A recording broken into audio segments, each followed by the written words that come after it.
지난번에 태국에 갔을 때 한 호텔에서 모임과 강의가 있었습니다.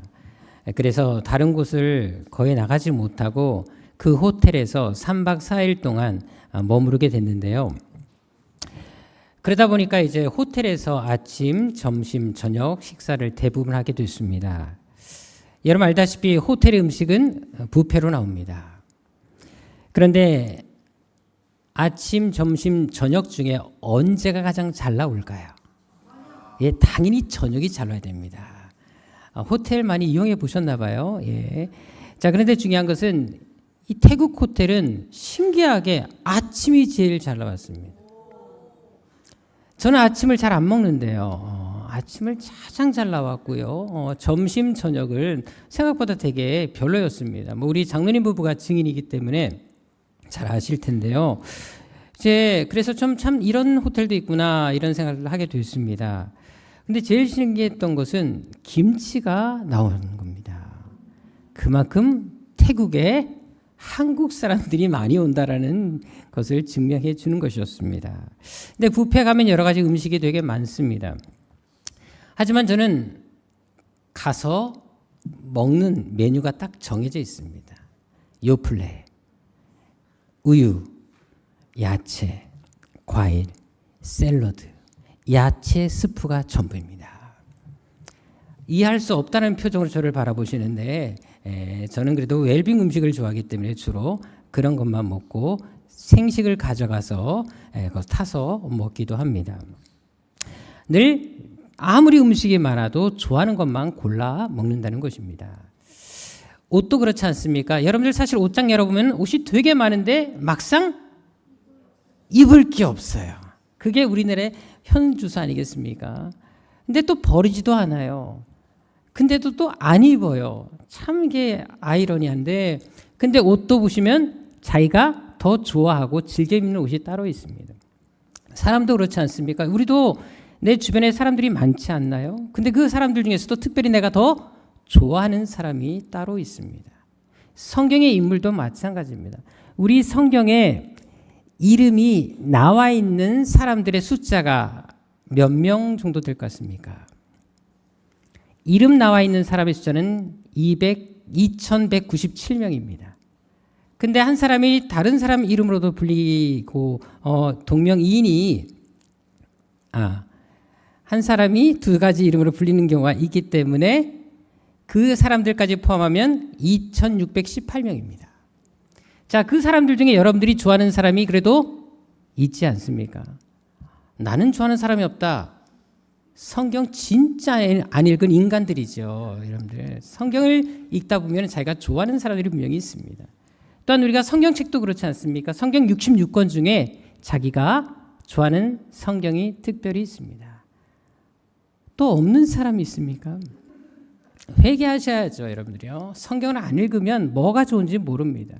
제가 성경 66권 중에 제일 좋아하는 책이 있습니다. 무엇일까요? 눈치가 빠른 사람을 알 수가 있습니다. 무엇이겠습니까? 빌립보서입니다. 오늘 성경 읽었잖아요. 빌립보서 말씀 읽었잖아요. 눈치가 이렇게 없으시면 안 되죠, 여러분들이요. 저는 빌립보서를 가장 좋아합니다. 그래서 빌립보서를 사실 다른 성경보다 더 많이 읽었습니다. 저도 제 나이만큼 성경을 읽으려고 애를 많이 쓰는 사람입니다. 올해로 벌써 사독이 또 끝났는데 중요한 것은 여러분들 빌립보서는 아마 제가 적어도 제 나이 이상으로 읽지 않았나 이런 생각이 들 정도로 많이 좋아하는 책이기도 합니다. 자, 그런데 여러분들 이 빌립보서가 어떻게 탄생하게 되었을까요? 빌립보서는 여러분 아는 것처럼 바울이 빌립보 교회에 보낸 편지입니다. 그런데 우리가 잘 아는 것처럼 바울은 여러 교회들을 세웠습니다. 고린도 교회, 갈라디아 교회, 에베소 교회, 골로새 교회, 데살로니가 교회, 우리 성경에 나오는 그 서신의 이름이 나와 있는 교회 대부분을 사도 바울이 세운 교회들입니다. 하지만 바울이 여러 교회들을 많이 개척했지만 그 가운데서 가장 사랑했던 교회가 하나 있었습니다. 그 교회가 바로 빌립보 교회입니다. 실제로 이 바울이 빌립보 교회를 얼마나 좋아했는지 1장에 나타난 표현만 보더라도 잘 알 수가 있습니다. 3절 4절을 보십시다. 바울은 이 교회만 생각해도 그저 감사한 마음이 막 생깁니다. 그 교회 성도들을 떠올리면 너무나 예뻐서 막 저절로 기도가 나옵니다. 그러다 보니 더 애착이 가죠.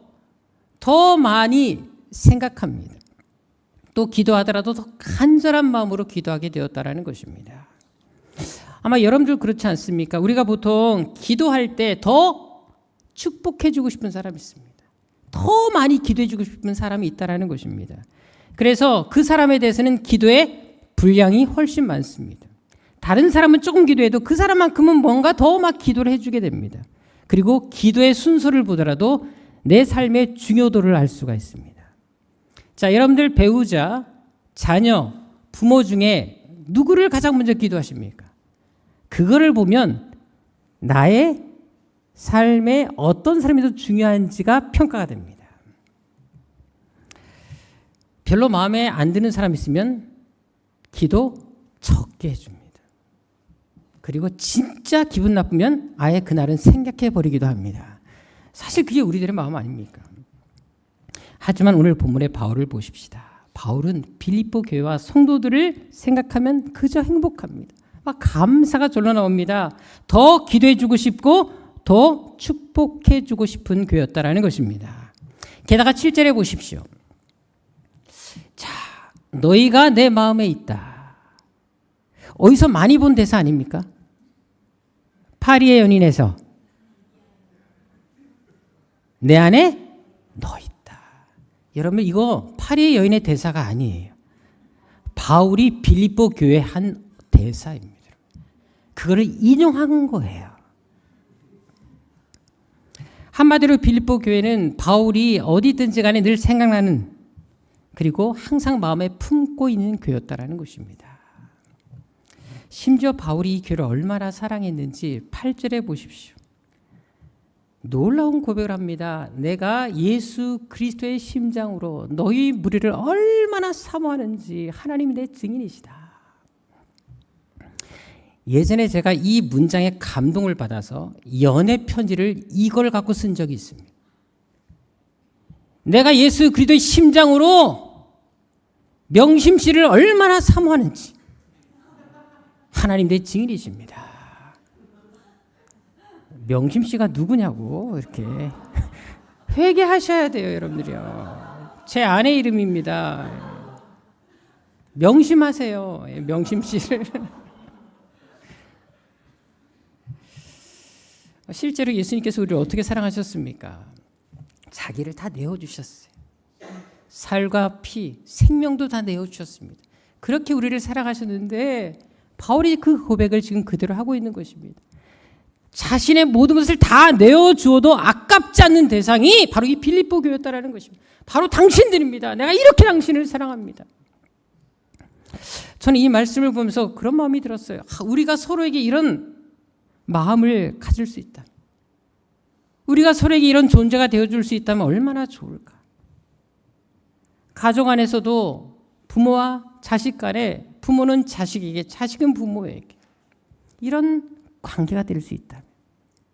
그리고 목회자와 성도 간에서도 또 목장과 세론들 간에서도 서로가 이런 존재가 될 수 있다면 그 공동체가 얼마나 행복하겠습니까? 우리 함께 앞서 나가면 이렇게 한번 인사를 해보도록 하겠습니다. 내가 예수 그리스도의 심정으로 당신을 얼마나 사모하는지까지만 할게요.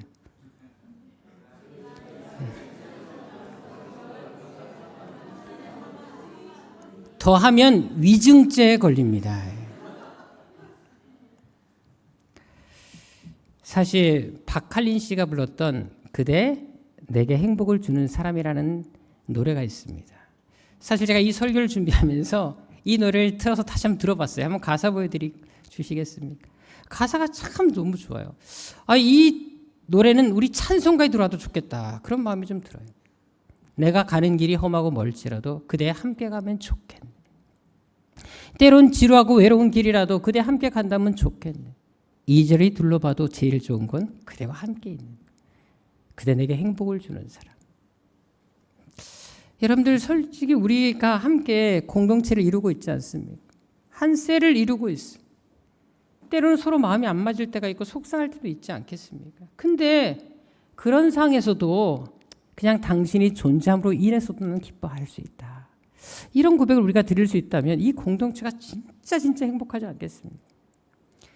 그대 내게 행복을 주는 사람, 내가 가는 길이 험하고 멀지라도 그대 내게 행복을 주는 사람.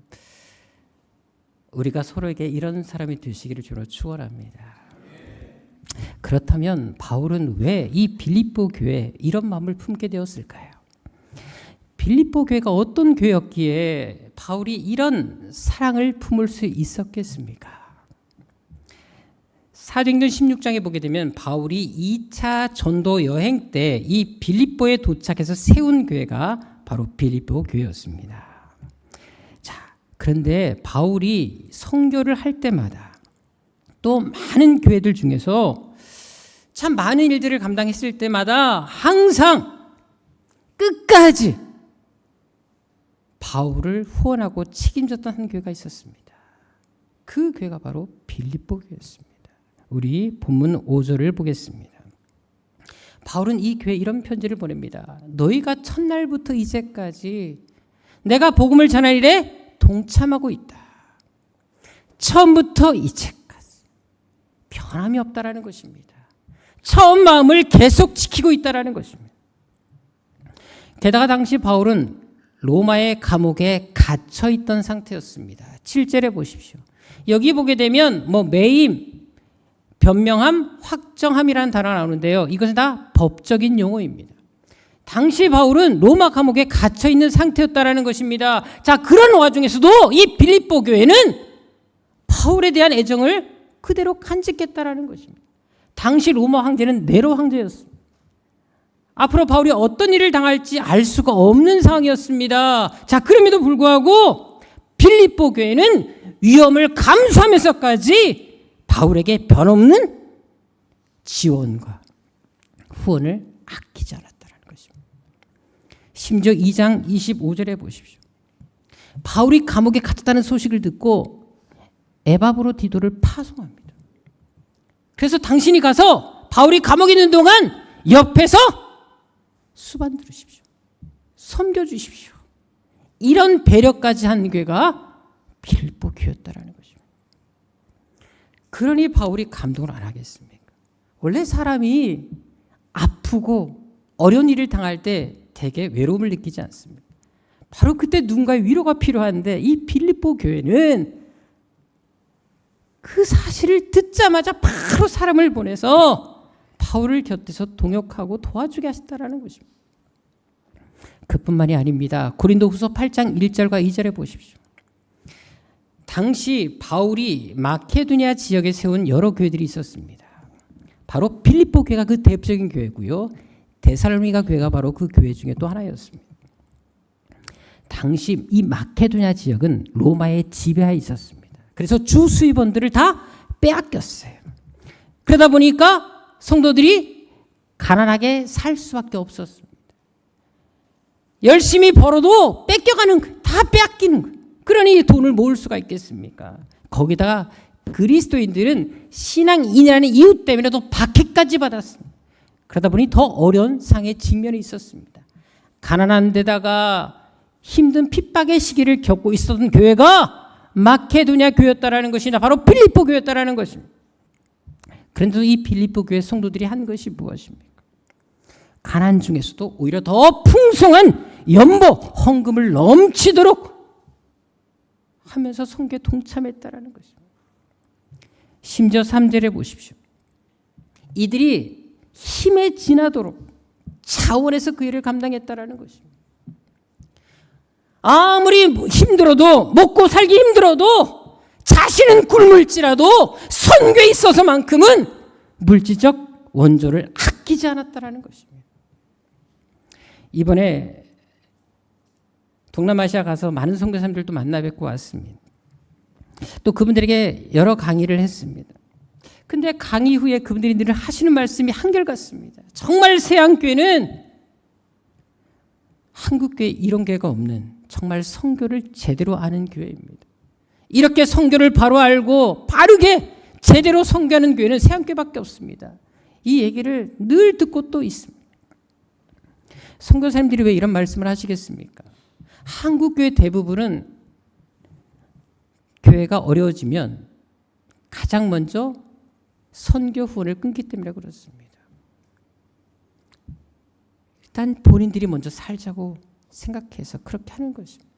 하지만 우리 세안교회는 하나님께서 이 교회에 이름 주신 것처럼 정말 선교가 무엇인지를 제대로 알고 깨닫게 하시기 위해서 이 교회 이름도 주셨고 이 비전을 허락해 주신 것이 아니겠습니까? 그러니까 이 비전대로 우리가 몸소 애쓰고 하려고 노력하는 모습에 선교사님들이 직접 우리 교회 후원을 받지 못한다 할지라도 우리 교회가 있다는 사실만으로도 위로받고 힘을 얻는다라는 것입니다.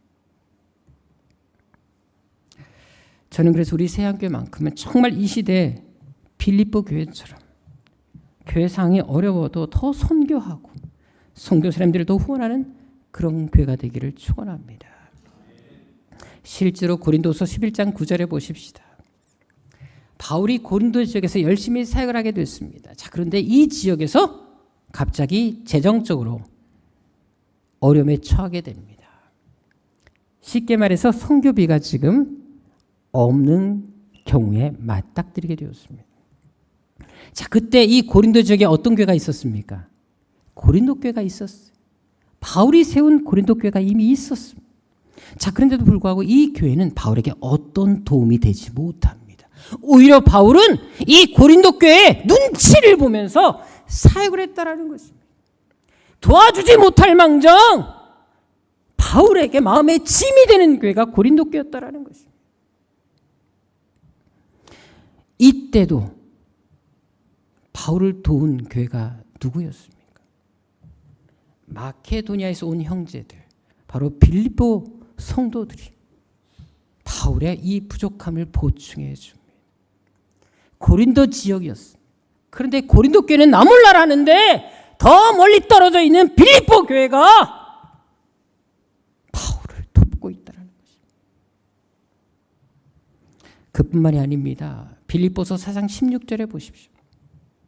바울이 데살로니가에서 사역했을 때에도 여전히 빌립보 교회는 후원을 보냅니다. 데살로니가 교회도 바울이 개척한 교회였습니다. 근데도 빌립보 교회는 바울이 어디 있든지 간에 자기들의 역할을 계속 감당하는 것을 보게 됩니다. 바울을 끝까지 도왔던 교회, 빌립보 교회였다는 것입니다.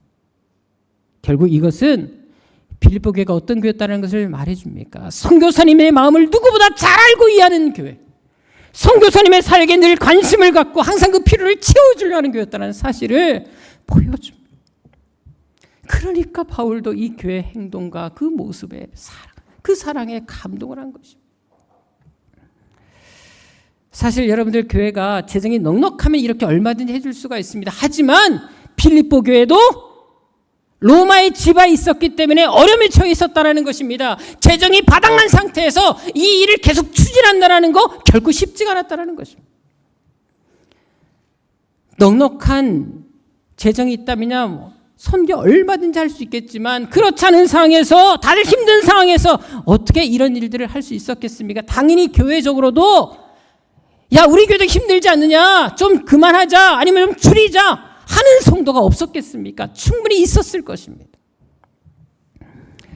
원래 여러분들 교회가 좀 말이 많지 않습니까? 교회는 만장일치가 일할 수가 없는 곳이라고 다들 얘기합니다. 그만큼 여러분들 교회는 각자의 의견이 너무 다양하게 있습니다. 실제로 여러분들 교회 사역을 하다 보면은 꼭 삐딱한 사람은 한 사람 이상은 있습니다. 다른 사람들은 다 좋게 받아들이고 아멘 아멘 하는데도 불구하고 꼭 그렇게 해야 합니까? 라고 물음표를 던지는 분은 꼭 한 사람은 있습니다. 이런 사람은 되지 말아야 되지 않겠습니까? 대부분의 사람들이 아멘하고 함께 합시다 라고 했다면 뭔가 그래도 내가 힘은 보태지 못할 망정 침묵하며 기도해주고 그리고 그냥 함께 거기에 마음속이라도 동해주는 그 모습이 더 아름답지 않겠습니까? 바로 이렇게 교회가 한 마음을 품고 한 뜻을 품을 때 위대한 역사는 시작되는 것입니다. 빌립보 교회가 바로 그렇게 했다라는 것입니다. 어렵지만 힘들지만 다른 교회들도 많았고 얼마든지 도울 수 있는 교회가 근처에 있었지만 우리 교회만큼은 우리 교회에 가진 비전대로 끝까지 이 일을 감당하자라고 했다라는 것입니다. 바로 빌립보 교회 위대함이 바로 여기에 있었습니다. 다들 어려운 상황이었지만 생계를 걱정할 정도로 가난을 겪고 있었지만 성교에 있어서만큼 한 마음이 되었다라는 것입니다. 한마디로 교회사는 성교 정책에 성교 비전에 아멘 했다라는 것입니다.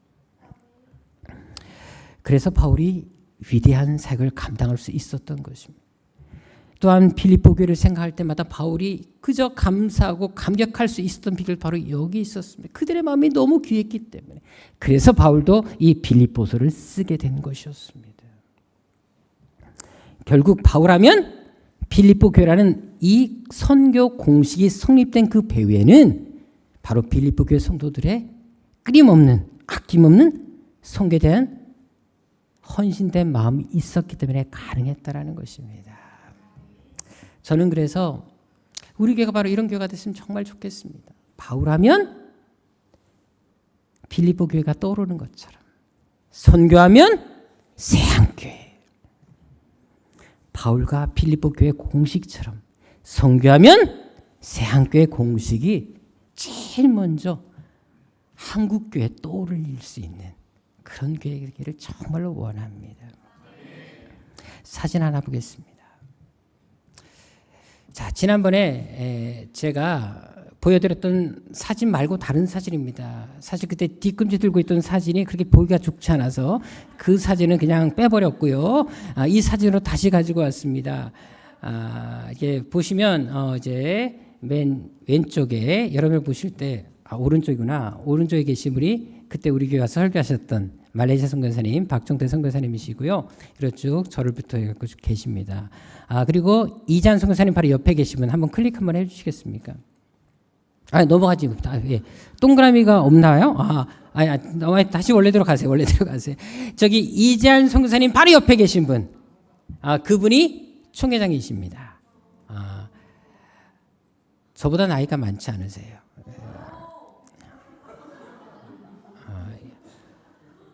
저도 그게 고민이에요. 예. 제가 이제 말레이시아 가서 설교했을 때 거기 성도들이 제 나이를 이렇게 궁금해해서 선교사님이 물론 말레이시아로 물어봤어요. 몇 살처럼 보이냐? 그랬더니 다 했던 말이 뭔 줄 아십니까? 그건 다음번에 말씀드리겠습니다. 예, 30대로 봤어요. 그분들의 그 눈이 너무 정확했어요. 예, 그래. 자, 중요한 건 뭐냐면 비록 저보다 나이가 많지는 않으시지만 저분의 알다시피 여러분들 이 말레이시아는 되게 힘든 상황에 처해 있습니다. 말레이시아 계신 분들이고요. 말레이시아 총회에서 만났던 그 총회장이신데 중요한 건 이 말레이시아는 종교가 국교가 이슬람교입니다. 당연히 예수 믿는 거 결코 녹록하지 않습니다. 자, 그런데 이분이 어떤 일이 있었냐면 당연히 여러분들 여러 가지 사역을 하다 보면 더불어 기독교 총회, 개신교 총회다 보니까 그래도 여러분들 보이지 않는 제약이 있지 않겠습니까? 근데 이분에게 한 일이 생겼습니다. 아까 사진 보여줘도 말았던 건데 보여드리겠습니다. 예, 다음 사진 보여주시겠습니까? 네. 자, 이게 무슨 사진이냐면 폐 사진입니다. 이분의 폐. 이분이 건강검진을 받으러 갔는데 지금 저게 폐 사진인데요. 노란 게 보이시죠? 폐암입니다. 암덩어리입니다. 확인해 본 결과 폐암 4기열. 그래서 병원에서 앞으로 3개월밖에 살지 못합니다. 라고 사형 선고를 내린 상태였습니다. 시한부 인생을 살 수밖에 없죠. 근데 앞으로 할 일이 되게 많습니다. 근데 알다시피 여러분들 목회자들이 대부분 암이 많으세요. 왜냐하면 스트레스 때문에 그렇습니다. 이분도 뭐 술, 담배도 안 하시는데 다 이게 스트레스가 이런 원인이죠. 사기까지 간 거예요. 그래서 이분이 젊은 나이에 이제 죽음을 준비할 수밖에 없는 상황이 생겼습니다.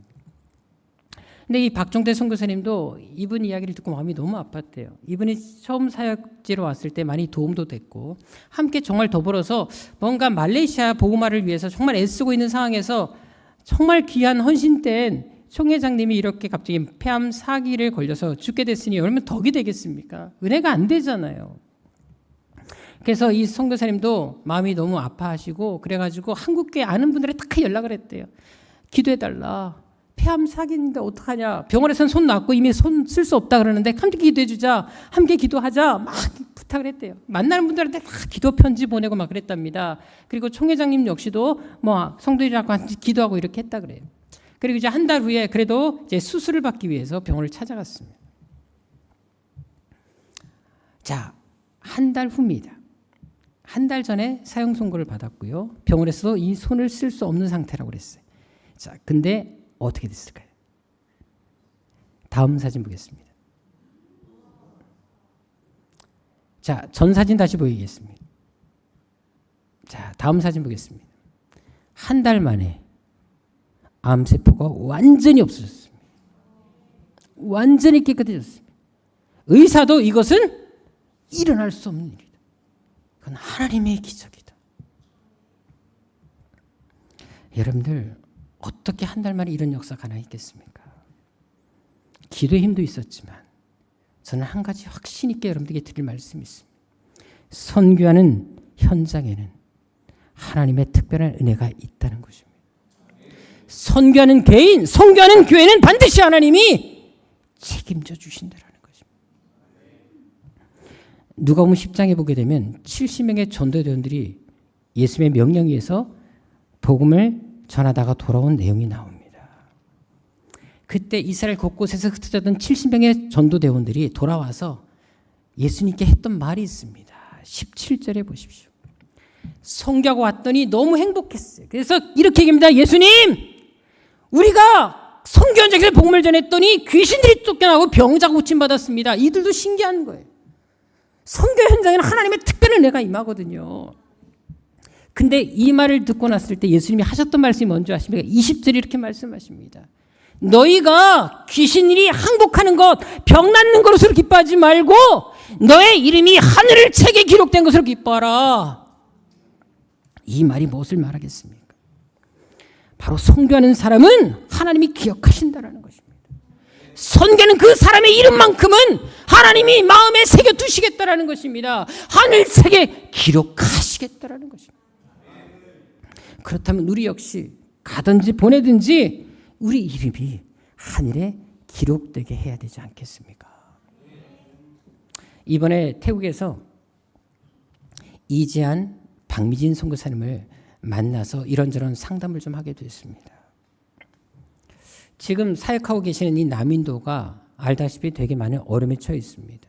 선교사님들을 계속 추방해서 남인도에 남아있는 가정이 한 가정밖에 없다고 합니다. 그리고 이제는 아예 선교 자체가 불가능할 정도로 핍박도 심하고 비자를 아예 주지 않을 뿐더러 혹시 선교사라는 게 발각되면 바로 추방을 당한다는 것입니다. 비자 받기가 너무 힘들어서 지금은 여행 비자로만 다닐 수밖에 없는 상황이었습니다. 중요한 것은 여행 비자는 길어야 3개월입니다. 오래 받을 수가 없어요. 그러다 보니까 또 1년에 자주 그 나라를 들락날락하면 오해를 받아서 그렇게 자주 할 수 있는 상황도 아니었습니다. 또 알다시피 여러분들 선교사님들의 가장 큰 문제는 아이들 교육 문제입니다. 이잔 선교사님의 큰 아이, 둘째 아이도 여러분들 겪어보시면 아시겠지만 이미 선교사님들과 떨어져 생활하다 보니까 이 아이들이 공황장애를 겪어서 되게 힘든 시간들을 보냈습니다. 그래서 이번에 태국에서 제가 만났을 때 그런 얘기 했었습니다. 어차피 지금 왔다 갔다 할 수 있는 상황이 전혀 아니고 그렇다고 한국까지 왔다 갔다 하자니 비행기 값도 많이 들고 살기 쉽지가 않습니다. 그래서 태국에 제가 거점을 두라고 말씀을 드렸습니다. 그리고 그곳에서 왔다 갔다 하면 사역을 하시고 그리고 희주도 이제 딸 하나 남아있는 희주도 혼자 아이가 인도의 땅에 버려진 것처럼 느껴질 수 있기 때문에 아이가 너무 큰 상처를 받아서 이대로 두면 안 되겠다 싶어서 태국 학교로 옮기라고 말했습니다. 그래서 곁에 두면서 이제 남은 몇 년 안 남았으니까 좀 쾌했으면 좋겠다. 그렇게 해서 그렇게 하기로 했습니다. 그래서 앞으로는 이제 태국에서 거점을 두시면서 인도를 왔다 갔다 하시면서 계속 사역은 이어가실 것 같습니다. 여러분 선교사님들 이 비자 문제, 이 자녀교육 문제 이것 때문에 참 말이 힘들 때가 얼마나 많습니까? 사실 이런 문제는 우리가 해결드릴 수 있는 방법이 없습니다. 하지만 다른 문제에 있어만큼은 마음 편하게 사역할 수 있도록 우리가 도와드리고 기도하고 함께 협력하는 것이 우리 역할이 아니겠습니까? 사진 하나 보겠습니다. 공주에 가면 영명고등학교가 있습니다. 그 학교 바로 옆길로 올라가다 보면 산이 하나 있는데요. 그 산에 바로 선교사 묘역이 있습니다. 이번 성지순례 때 우리는 여기를 가지 않았습니다. 하지만 다음번 성교순례 때는 내려가는 길에 여기를 들렸다가 전주로 내려갈 계획을 가지고 있습니다. 사진 보겠습니다. 여기 올라가다면 이렇게 선교사님들의 여러 무덤들이 있는 것을 보게 됩니다. 특별히 이 중에서도 주목할 한 분이 있습니다. 바로 우광복 선교사님 무덤입니다. 이분의 이야기를 하기 전에 먼저 이분의 아버지 윌리엄스 선교사님에 대해서 여러분들이 좀 배울 필요가 있는데요. 사진 보겠습니다. 이분이십니다. 우광복 선교사님의 아버지 되시는 분이신데요. 이분이 오셔서 이 공주 지역에 여러분들 완전 교육을 위해서 얼마나 헌신했는지 모릅니다. 그래서 공주 지역은 이분을 정말 명예의 시민으로서 정말 존경하고 지금도 이분을 기리는 여러 가지 많은 사업을 하고 있습니다. 중요한 것은 여러분들 이분이 결혼하자마자 바로 우리나라를 찾아오셨다는 것입니다. 그때 아내가 한국에 도착했을 즈음에 임신 중이었습니다. 근데도 선교사님은 바로 충남 공주로 가서 사역을 시작하게 되는데 당연히 거할 집이 없었습니다. 여러분 구한말 시대 때 뭐 공주가 얼마나 발달했겠습니까? 그래서 본인이 손수 집을 지어가며 바로 이 영명고등학교를 설립하게 됩니다. 이 영명이라는 이름 뜻도 보면 영원한 광명이라는 뜻을 가지고 있습니다. 그래서 우리나라의 교육에 진짜 많이 헌신하게 됩니다. 특별히 이 영명고등학교 출신들이 바로 3.1 운동을 주도합니다. 그 중에 대표적인 인물이 유관순 여사입니다. 유관순 여사가 바로 이 학교 출신입니다. 다음 사진 보겠습니다. 가족 사진들입니다. 가운데 있는 사람이 바로 오늘 제가 여러분들에게 전해줄 우광복 선교사님입니다. 사실 이 윌리엄스 선교사님은 부부가 5명의 자녀를 낳았어요. 근데 둘이 이 한국 땅에서 죽었습니다. 어린 나이에 이 아이들의 시신을 이 땅에 묻게 됐습니다. 그리고 첫째 아들인 그 가운데 있는 아이의 이름을 광복이라 지은 이유가 있습니다. 뭔지 아십니까? 일제시대 통치하에서 빨리 우리나라가 광복되기를 바라는 마음에 그 아이 이름을 광복이라 지은 것입니다. 근데 이 우광복 이 선교사님은 15살에 그 영명고등학교를 졸업하자마자 바로 미국으로 다시 돌아갑니다. 왜 간 줄 아십니까? 가서 의학 공부를 합니다. 그리고 의사가 되었습니다. 자, 그러면 여러분 알다시피 의사가 됐으니까 얼마나 미국에서 살기 좋겠습니까? 근데 다시 한국으로 돌아옵니다. 의사가 되자마자 바로 한국에 와서 그때 6.25가 터졌는데요. 6.25에 바로 군의관으로 참전합니다. 왜? 영어도 잘하고 한국말도 잘하다 보니까 통역을 하면서 그리고 또 전쟁을 따라다니면서 환자들을 치료하는 일을 합니다. 그리고 우리나라 대한민국 정부 수립에도 이분이 진짜 엄청난 영향을 미치게 됐습니다. 중요한 것은 자세한 이야기는 제가 선교지 갔을 때 직접 여러분께 설명드리도록 하겠습니다. 이분이 남긴 업적들이 참 많은데요. 그 중에 하나가 이분이 얼마나 뛰어난 분이신지 흡연, 담배가 폐암을 일으키는 직접적인 원인이 된다는 것을 논문으로 최초로 발표한 사람이 이분이십니다. 되게 뛰어나신 분이세요. 근데도 불구하고 이렇게 뛰어난 지식을 가진 의사가 우리나라에 평생을 바쳤습니다. 그리고 세상을 떠날 때에도 먼저 죽은 여동생, 어린 나이에 죽은 여동생이 그 무덤이 아까 그 공주 묘역이 있는데 그 여동생 옆에 묻히고 싶다 그래서 우리나라에 묻히게 된 것입니다. 사진 보겠습니다. 바로 이분 우광복 선교사님의 무덤이 이렇게 공주 지역에 남아 있습니다. 최고의 고등교육을 받으신 분들입니다. 얼마든지 편하게 살 수 있었습니다. 아무 연고도 없고 지지리도 못 사는 이 한국 나라에 와서 자신들의 전생애를 바친다는 거 정말 하나님의 은혜가 아니고서는 그리스도의 사랑이 아니고서는 감당할 수 없는 일이라는 것입니다. 이분들의 순간 희생이 너무 귀하지 않습니다.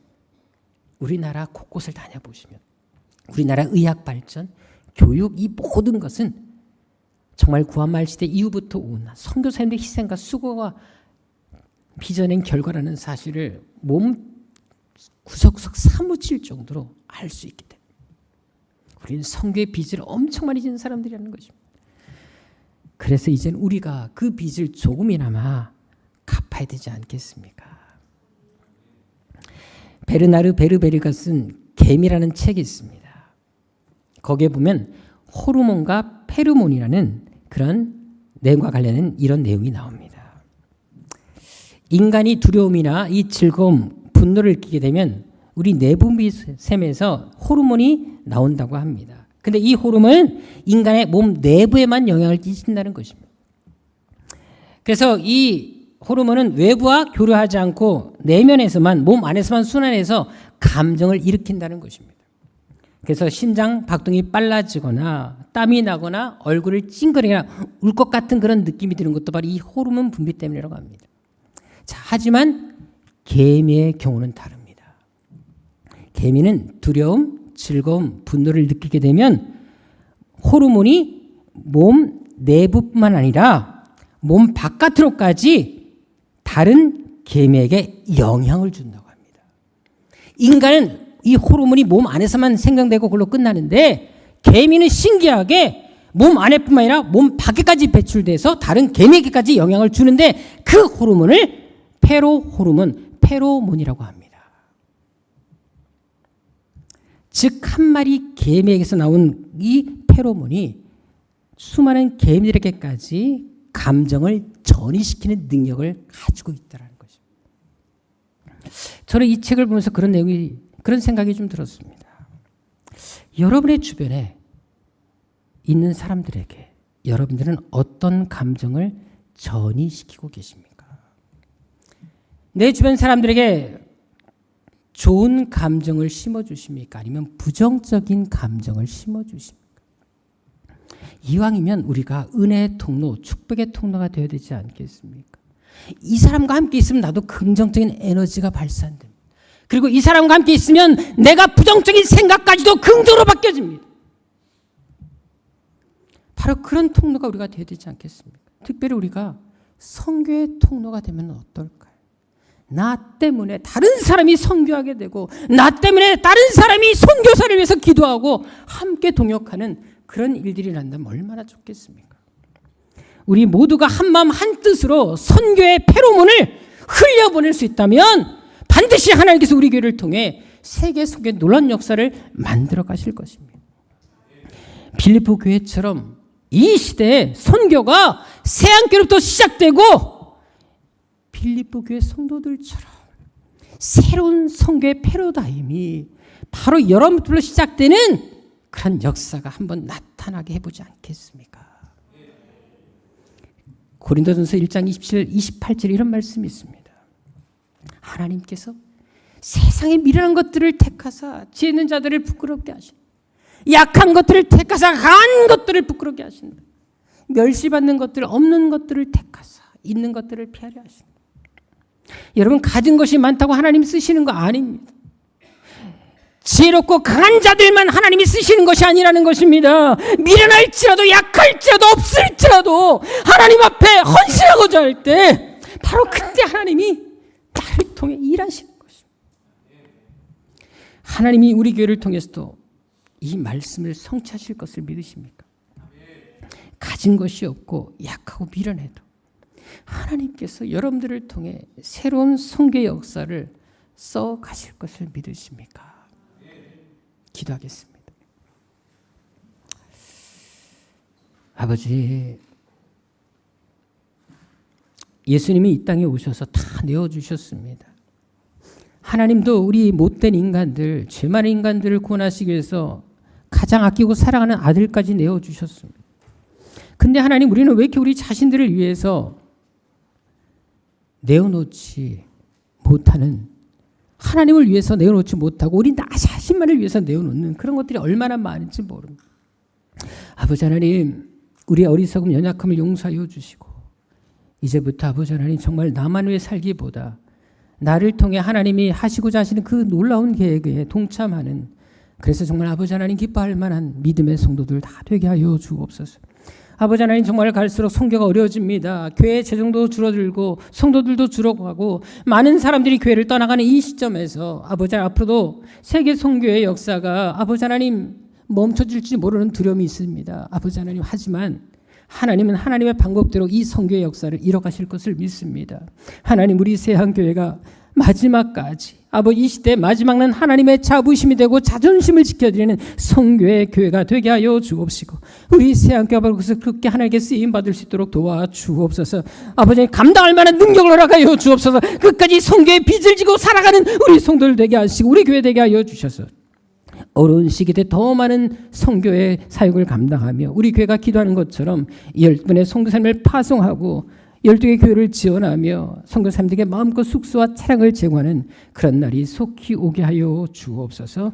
예수님의 이름으로 기도드립니다. 아멘.